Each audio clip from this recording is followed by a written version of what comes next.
More grandparents than ever have been cut out from the family and seeing the grandchildren. 1 in 7 grandparents are now not able to see their grandchildren. Now, the Woman's Hour, BBC Radio 4, just recently had a session on grandparents not being able to see the grandchildren. Jane Jackson from the Bristol Grandparent Support Group spoke about the challenges that they face. Vanessa Lloyd Pratt, a family lawyer, also spoke of the needs, the legal needs that have to be addressed. So when it comes to the law, unlike parents who are separated, who can go to court, although it being costly, fill in a C-100 to apply to spend time with the children, grandparents aren't able to do that. Grandparents have to apply, first of all, for leave to apply to see the children. And this process can take years. The children are growing up without that grandparents. Now, this is a unique relationship that you cannot really get anywhere else. They refer to it as a living bereavement. It's a public health issue, and that is for the grandparents and for the grandchildren. What tends to happen is when the child gets old, and this is where I say about the ticking time bomb, the child can't actually go back. The grandparents are gone, everything's gone. Everything is a shadow. The places where you knew the grandparents or where you've looked up to see where those grandparents were, even the surrounding areas changed. I think one thing to say really is to never give up hope. But in the Bible, obviously, it says, hope deferred makes the heart grow sick. When I say never give up, I think what I mean is keep the door open. Myself, where do I come from this? Well, yeah, I'm an alienated adult child and I lost my entire genealogy. And I remember my grandparents. And I do wish, I so wish that I was sat down and made to write to my grandparents. And also, I'd like for that to have happened with my dad being kept in the picture as well. This whole topic about grandparents, it causes so much aggravation out there. And whenever I post about grandparents having rights or needing rights, that's when I get the biggest hate mail. And in the day, our children are going to grow up and it's going to be their decision, but then it's too late. I think we have to give our children a right to at least have some kind of involvement with the grandparents and for the parents to set whatever kind of boundaries, but not to throw the baby out with the bathwater, so to speak. So what happens now with the rest of this video? Okay, well, a few days ago, I interviewed somebody about grandparents. She has been involved with supporting grandparents for a long time. She has an OBE as well for the work that she's done. And we had a superb interview. I'd like for you to stay and listen to the rest of this, please, and leave your comments down below also. Who's this person? Right, let's go have a look. What's this thing about elder abuse? Can you talk to me about that? Possibly some of it is to do with people that they love no Yeah. longer being around for them. They've got nothing on there that says weaponizing the children against the grandparents. Hi, everybody. It's Kevin here. Thank you so much for being here. And I've got such an important guest, an amazing guest. Lorraine Bushell, Hendon Grandparents Group. Hi, how are you? Very well, thank you, Kevin. It's good to see you. So good to see you. You've got an OBE after your name. I have, yes. Yeah. Last year, it was very thrilling. Received a letter and an invitation, and I went to Windsor Castle, and Princess Anne presented the OBE to me, and she was really quite interested in the topic, and we had quite a chat. Okay. Wow. Oh, wow. The OBE, what was it awarded for? It was for services to grandparents, because for over 20 years now, perhaps 22 years, I've been trying and supporting alienated grandparents. So it's a long time. That's a long time. That says that there's been a long time problem as well, isn't there? Yeah, I guess the problem was always there, and perhaps we weren't aware of it. I came up from a very united family, and we used to travel 10 hours from Blackpool to London to visit my dad's parents who I absolutely adored.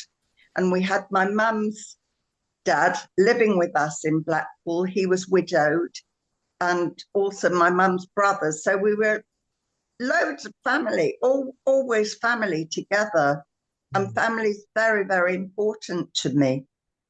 I remember that family. I remember some of the work that you've been doing involved a quilt. What was that? Tell us about the quilt, because that's exciting too. So, I've seen it. yeah, somebody read a book. I think it was about estranged grandparents. And it was a book written from somebody in Canada. And they had made a quilt, which they exhibited. I don't know how often or where it went. And one of my grandparents wrote to me and told me about this quilt idea and gave me the dimensions of what she wanted and in what materials and what it could be. And then I started to, mail out my grandparents, and I have a long list of grandparents. And it didn't happen quickly, but slowly, the little squares came in, like broken hearts, I love you to the moon and back, tears, little children, pictures of a party with a cake with no children, a bed with a teddy bear on it, but no child in the bed. And the lady who did all of this, she's called Susan Cramer, and she's in Portsmouth. And she put it together. And when she got these patches, she had letters as well, very sad letters from people. And anyway, eventually, would you believe, we had an 8-foot square quilt. And we started to exhibit it in Salisbury. It went up to Durham. It's been in Coventry Cathedral, Warwick Cathedral. It's going to Welwyn Garden City coming weekend. And we're happy for it to travel, So if any grandparents out there have a nice venue, but it's a very precious work of art, and we can't have any damage happening to it. So basically, if you do exhibit it, we need 1 or 2 people there just to make sure children don't touch it and that it's looked after, because it's priceless and it's beautiful. And I don't know if you've seen it yourself, Kevin. Did you see it? Yes. Yeah. It's amazing. My friend Sandra and I, we took it to the NEC, the National Exhibition Centre in Birmingham, where there were crowds of people, and people cried when they saw it. They understood it, and they also had empathy towards it. And some people spoke about their own loss of being with their grandchildren. So it's a very emotional piece of work. Okay. This is the question that I've not actually brought up. You just mentioned it. I was going to ask, what is this quilt for, and what are the services for the grandparents? You've just now said something about the children, the grandchildren. Lorraine, what's going on with all this? What's the problem here? This is something to do with the grandchildren and the grandparents, right? What's happening? I don't know why it's happening. I think in a lot of ways, respect has gone out of the window. As a child, we didn't speak if other people were speaking. If my parents had friends, we weren't in the room with the friends. Right.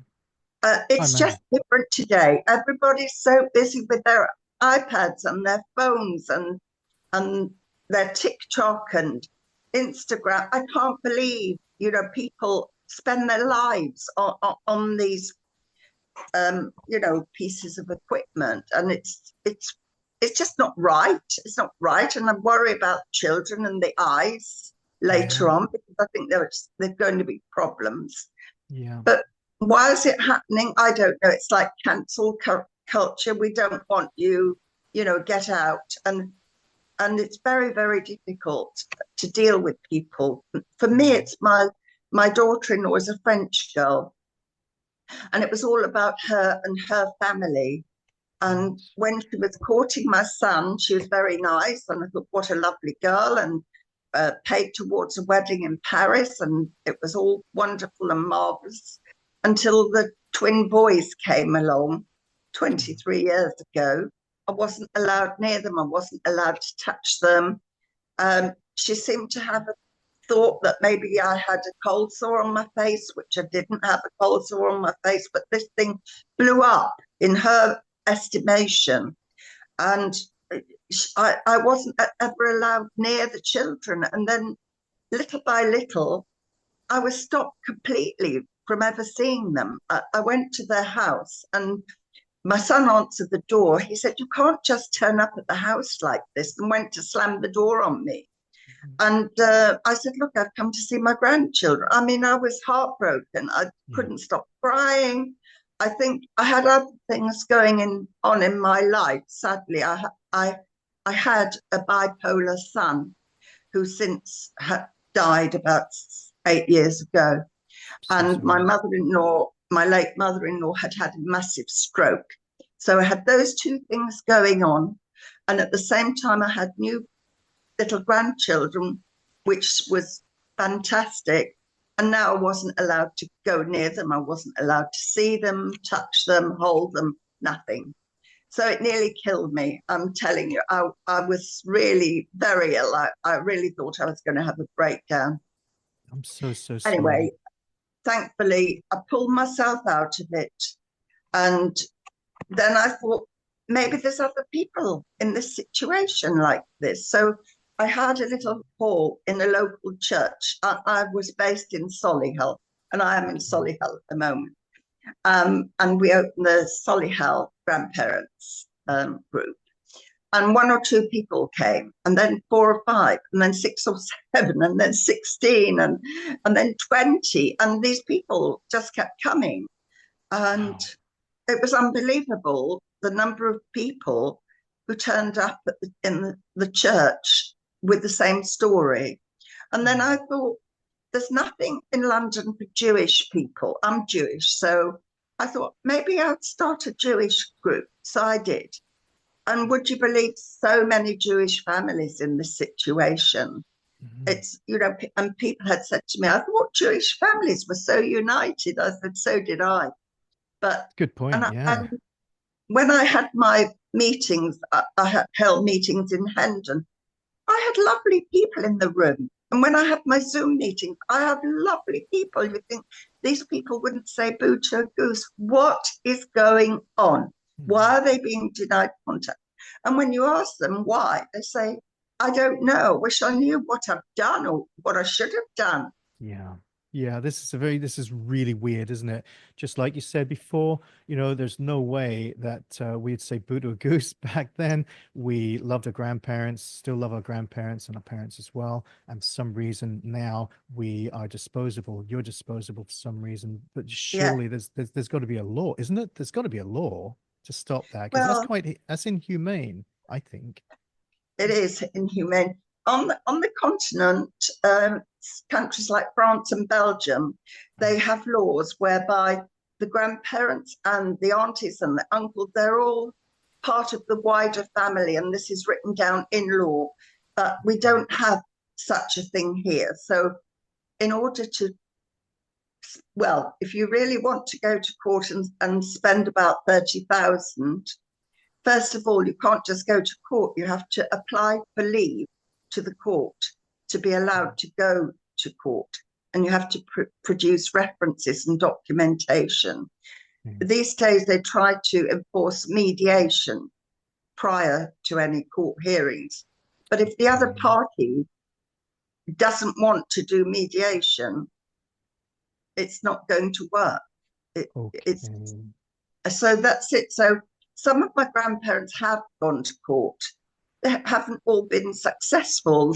They've had maybe letterbox contact, which is so pathetic. They send Easter cards or Christmas cards, but that's nothing. And for me, I sent Christmas cards, New Year cards, birthday cards over the years. I did photocopy them, and I do have sort of a memory box with some items in it, some photographs and things like that.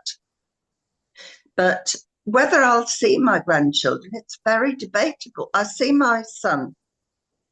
He wants to have a relationship with me. So I see my son, and he knows my door is always open. And I asked him, I said, why can't I see the children? But it's not him, Yeah. it's his wife.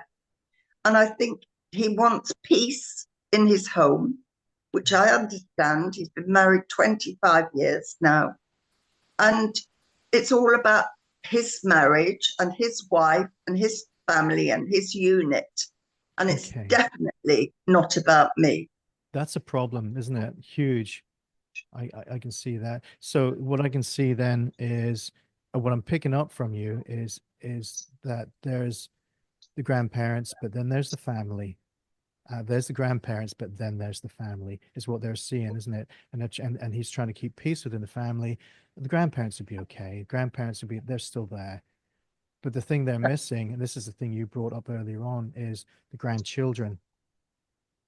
Well, So, yes, it's so sad. You have this image of these new babies, and you're going to be babysitting for them and taking them out and buying them presents. I remember I was going to buy, I think, some of the first bicycles for them. And I went to the bicycle shop and I got pictures, and I sent pictures to my son, and I said, see which ones are suitable for them. And he said, oh, sorry, the in-laws have already bought bicycles. So I was always kind of pushed out of the picture, that's so and sad. very sad, and nothing I could do. And then another daughter came along. So I've got a granddaughter, she's 17.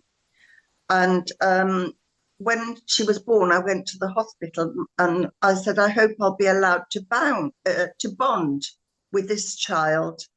But I wasn't. It's the same stupid, idiotic situation. And if I'm I so asked my sorry. son, do they ask about me? Do the boys ask about me? He said, no, we don't talk about you. I don't exist. I'm Wow. invisible. Can I tell I'm you what it's from my perspective, and I'd really like to hear then from your experience and perspective. So I lost my whole paternal side of the family, the grandparents, and here I am, 59, going on 60 this year, and we were talking earlier on. I now at this age, when I lost them at the age of 7, and I'm still trying to reconnect and somehow, but there's nowhere to reconnect. Everywhere's gone, like all the places we used to live, all gone. There's no family left. There's one in Australia, bless his heart, Uncle Eric, who's trying to piece it all together.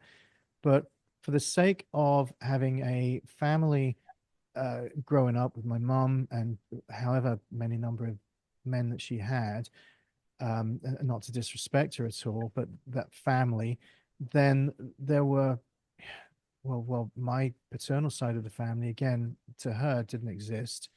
And, well, maybe she was trying to prove that she hadn't done anything wrong and she'd bring them up a little bit.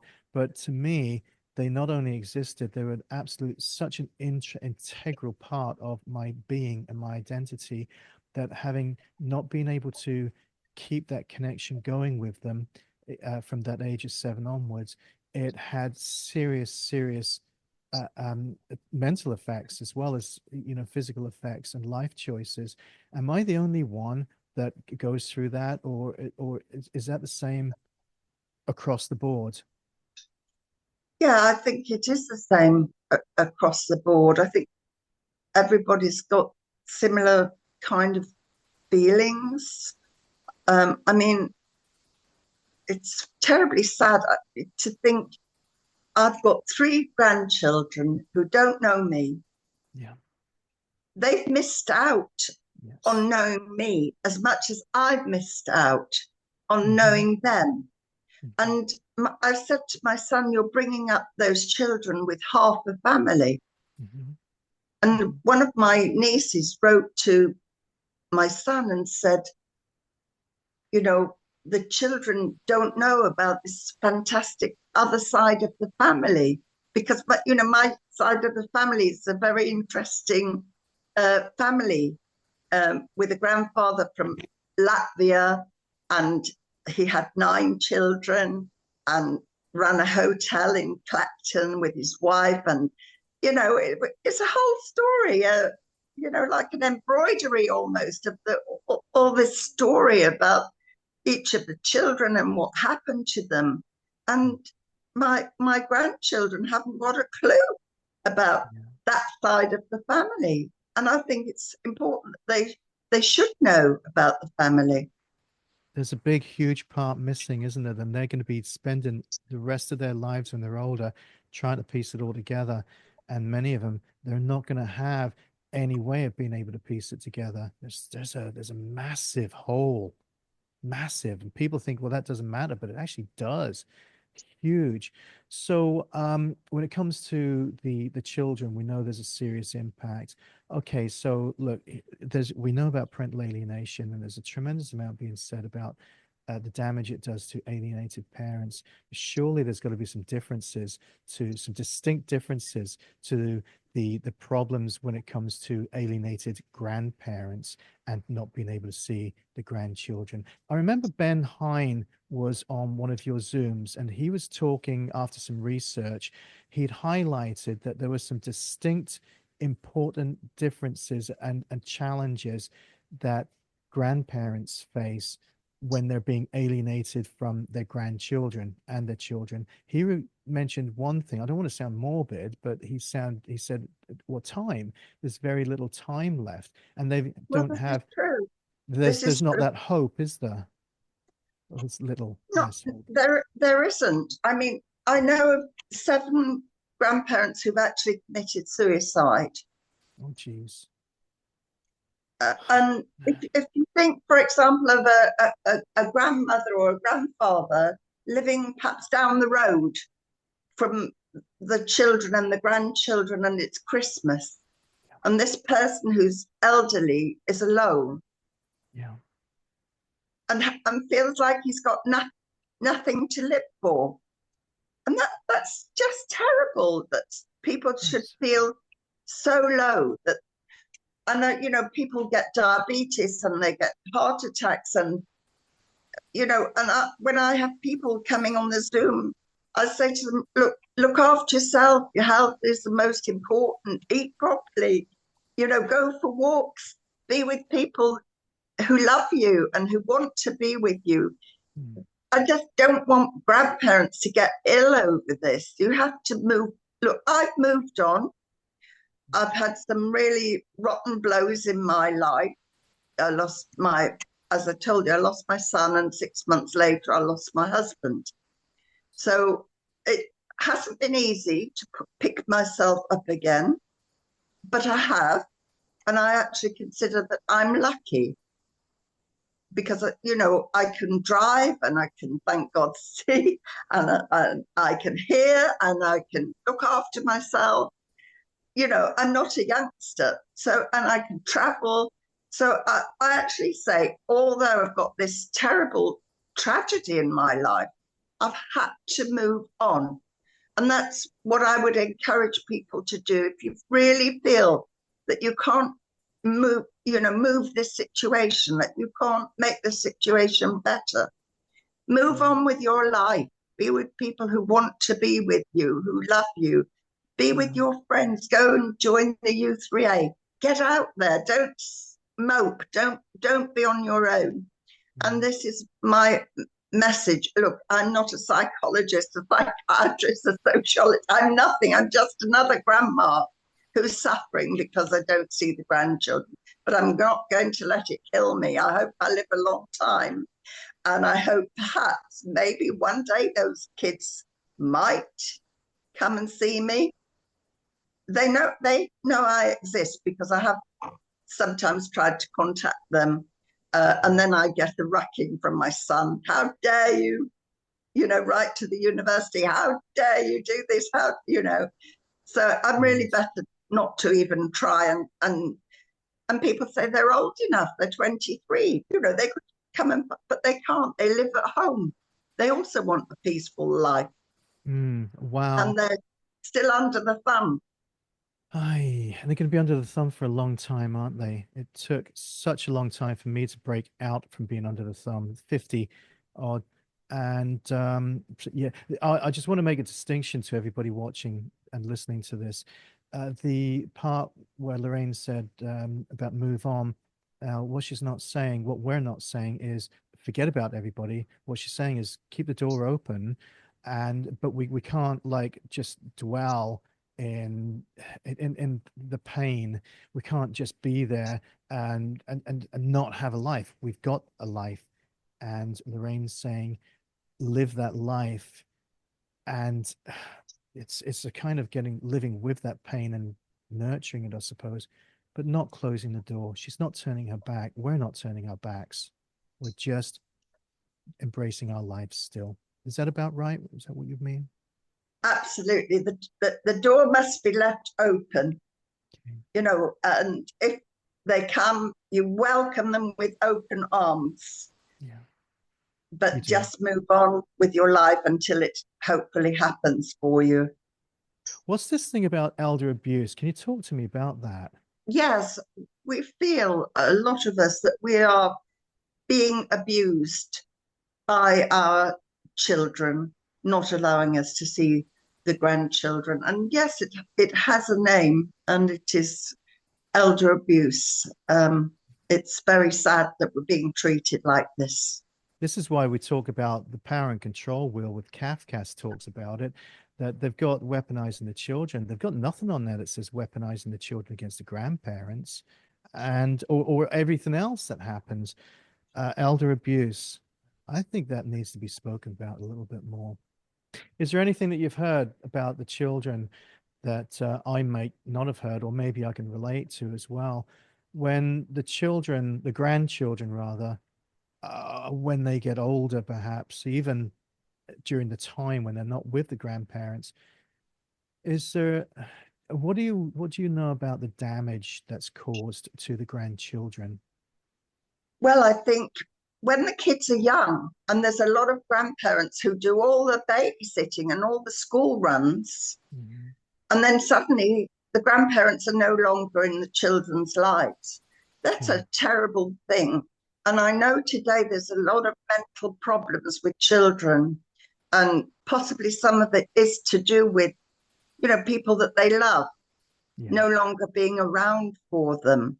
yeah. And I'm positive that it must have an effect on the I, children. I think so. Karen Woodall mentions this, doesn't she? The attachment theory, the Yeah, massive. I used to work in schools, recently retired from school, high school teaching now, and I saw a tremendous amount of the attachment-based trauma, but folks weren't aware that that's what was going on. Yeah. for little kids who've had this very strong attachment with the grandparents, and perhaps seen them, every day being picked up from school, going home, having their favorite foods and stories and reading, and for that to be taken away, that's really powerful and very, very tragic for the children. Yeah, There's sometimes no it can. substitute, in my opinion, there's no substitute for loving grandparents. You have got a wealth of genealogy to pass down to those grandchildren. And I know when we talk about somatic trauma, which is a thing, the trauma lives inside of our nerves, not inside of our brain, and it goes back from generation to generation, is what the theory says, which I believe. And so, therefore, this aspect of it, there's a trauma, but then you've got this genealogy of a past, the traditions, like you mentioned as well. That's all been taken away. That's just it's difficult. I'm not going to say it must be difficult. I know firsthand that it's difficult. So we were talking about the law. What does the law say? And it basically says you don't have any rights as grandparents. Uh, obviously, separated parents, don't have a right to spend time with their children. I get more hate mail when I post a grandparent video. I have no idea why. I'll ask you why in a second. But as far as the law, so if they were to change the law, knowing what you know and the dynamics, How might they best change the law to help the grandchildren and the grandparents have a relationship? I mean, we're currently working with Vanessa Lloyd Platt, and she's coming at this from the grandchildren's point of view. And we're just doing updating our website, and it's all about the grandchildren. And I think Okay. that's right. Okay, because obviously the grandparents are losing out, but the grandchildren are losing out. They Of mention uh, about the voice of the child. So if yeah, they're listening to the voice of the child, but the child, if they say, I want to see my grandparent, but still nothing happens. Have you got any views on that? well, I think it's a terrible thing for the child if you say, where's Granny? I want to see Granny. And the parents said, oh, no, we don't like her anymore. You're not seeing her anymore. She's a bad person. Or, that's terrible to do that to a child. And, Hmm. can cause problems at school and make the child very unhappy and I think, cause problems like, bedwetting or nail biting or all kinds of problems coming out because the child hasn't got that love anymore and that nurturing Mhm. from the grandparents. Grandparents have got more time to spend in a lot of cases. They've retired, and that's what they enjoy doing. Going to the park, listening to the children play. Where the parents are so busy these days. I even see parents in the restaurant, they're on their phones. Yeah. They're not, I see people pushing the pram, not talking to the child.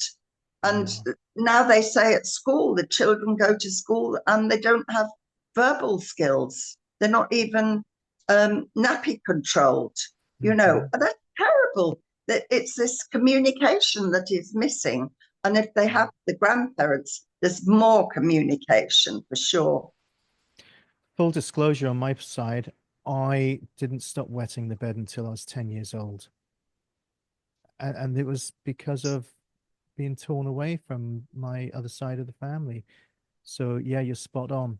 I think you're the first person I've heard say that, so it kind of sent a chill through me just a little bit.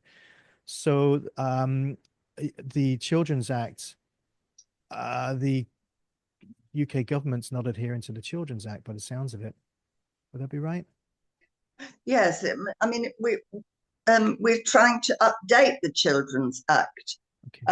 and I was in Parliament a few years ago. I don't know if you know, Kevin, but I did two seminars in Parliament. One was in 2017, Hmm.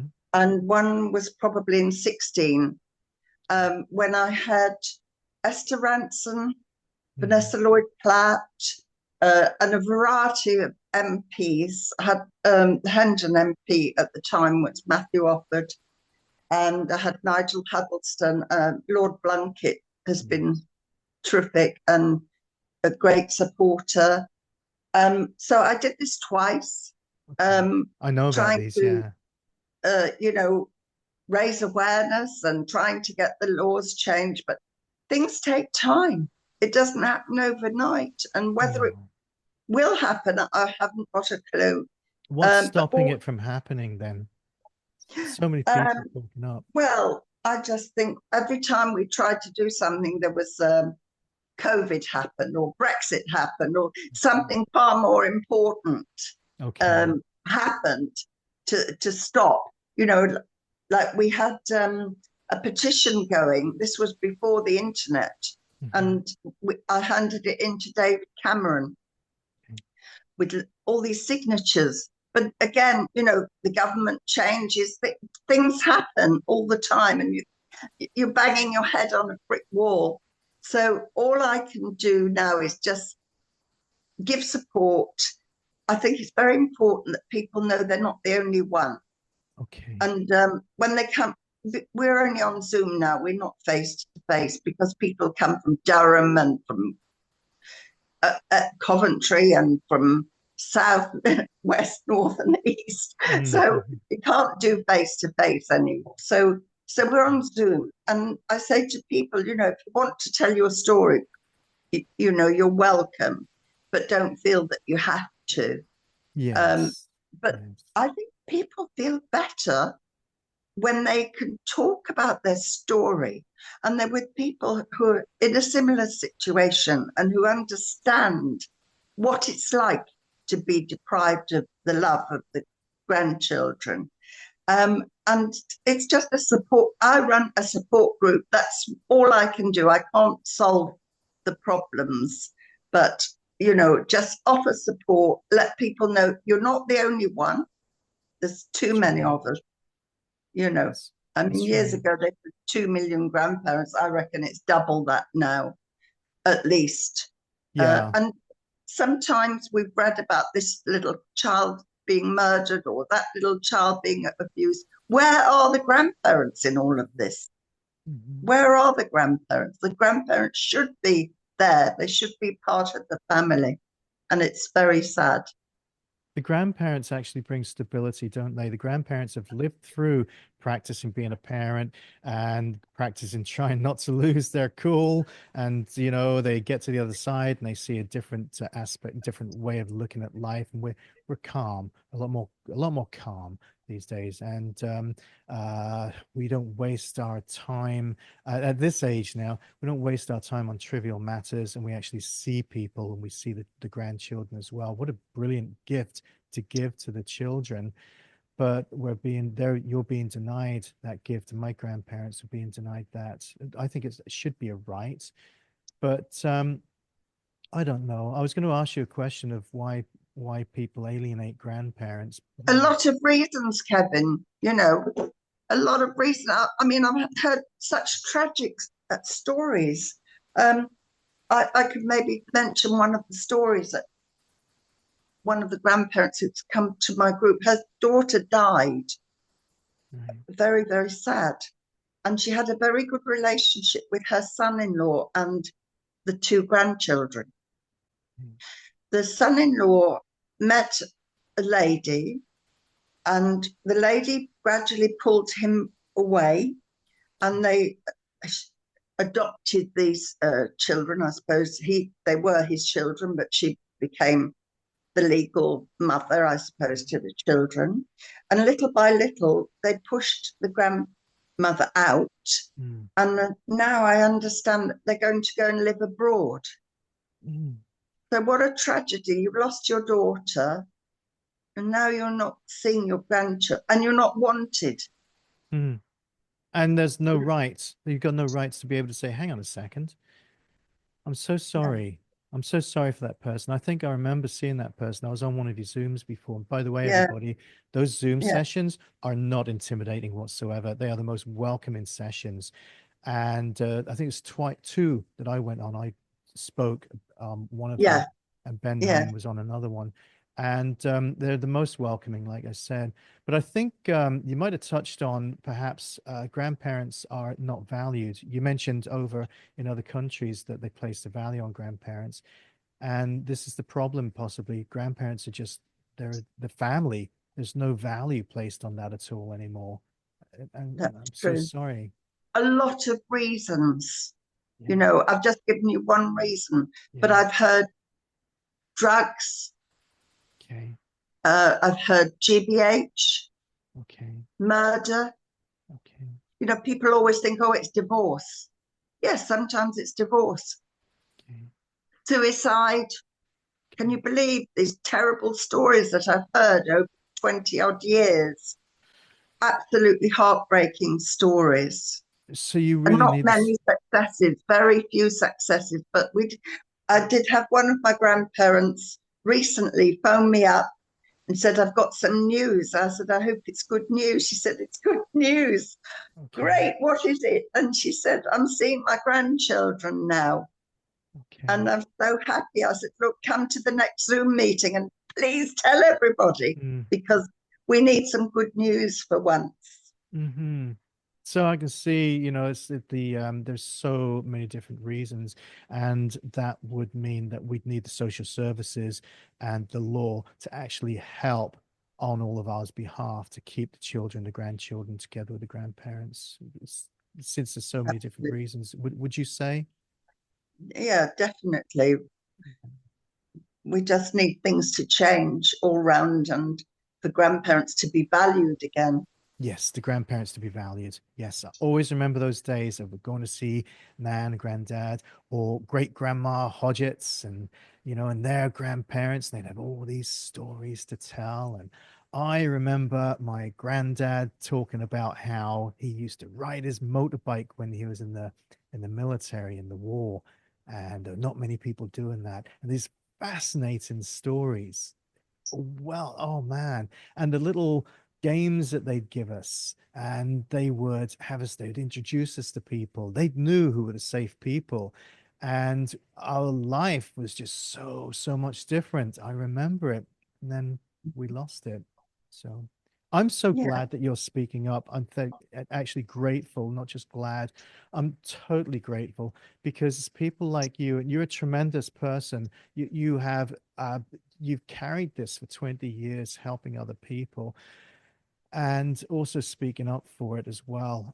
It blows my mind that the law is not being changed and that people push back. But I want to thank you hugely, Lorraine. Thank you so much for this. thank you, Kevin. Is Thank you. there You're so welcome. You're so welcome. I really appreciate you being here. I would like to give you an opportunity, possibly just to say a final message to anybody, if there's anything that we've missed, and I'll just really be quiet, and also your contact, how people can contact you. Let's go final message first. Yes. Okay. Thank you. So as I mentioned, I run the Zoom meetings, and I do that about every 5 or 6 weeks. Most times I've been really lucky to have various speakers who come along. I've had a few solicitors, a barrister. I've had a lawmaker from the government. I've had Vanessa Lloyd Platt. Mhm. I've had Lord Blunkett. I've been so lucky because I asked people, would they come and speak? And to my absolute astonishment, they say, yes, of course I will. And it's been really a gift. I had a judge from Israel, and that was very, very interesting. So, yeah, so I try to make Zoom meetings interesting. Sometimes we don't have a speaker, and then we can just chat amongst ourselves, and that's very nice. And I want people to be involved and to know that they're not alone. So, Mhm. if there are any estranged grandparents out there who feel that they would like to have some support, send me an email and I'll, try to help you and come to one of my meetings.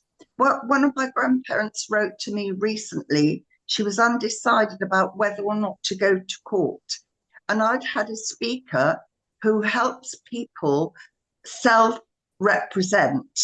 And he sent this lady a video, and things are much clearer now. And now I'll make a decision of what to do because going to court is excessively expensive. So, Mhm. obviously, if you can avoid it and then avoid the trauma of it, and if you can apologize to your children, whatever it takes, write letters of apology, just don't be proud. Just try to get back with your kids and maybe you can reconnect. But anyway, send me an email. It's very easy. It's Hendon, Hendon, grandparents at gmail.com. And I'll always answer you. I might not phone you, but sometimes I will phone you. We could have a chat. Sometimes I might put you in touch with somebody else who's in the same situation. And I've done that a few times. And people have found that very helpful. Even found people living in the same area, which is unbelievable. And they could get together, have a coffee, have a chat. So, yeah, feel free to send me an email and I'll do my best. Thank you so much. I really appreciate that. And thank you for being here as well. There are folks that contact me for this also. It's, you know, it's so hard to get through.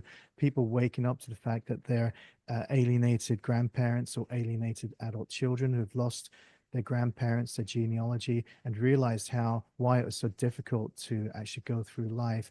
So the work that I do now, I not only continue to help with alienated parents and the trauma that they're trying to deal with, but I also am speaking up for and helping alienated adults, children, and the grandparents who are contacting me as well.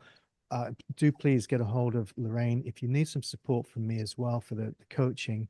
It's the trauma, the Somatic Trauma Informed Coaching. Then please go ahead and do that, and also connect with Lorraine and the group, because isolation is one of the biggest killers. Isolation is awful, and we try and get you out of isolation and connect you in safe spaces. And like Lorraine had said, it causes all kinds of problems. And this is from the National Institute of Medicine. It's from the Dementia Society. It's from the well-being centers, and the age groups are all saying isolation is one of the biggest problems. So thank you, everybody, for listening. And if we could all, please do support the Hendon Grandparents Group and Lorraine and the work that she's done. Lorraine, thank you so much for being here. Okay. God bless My you. pleasure. Thank you. Good luck. Thank you. Take care.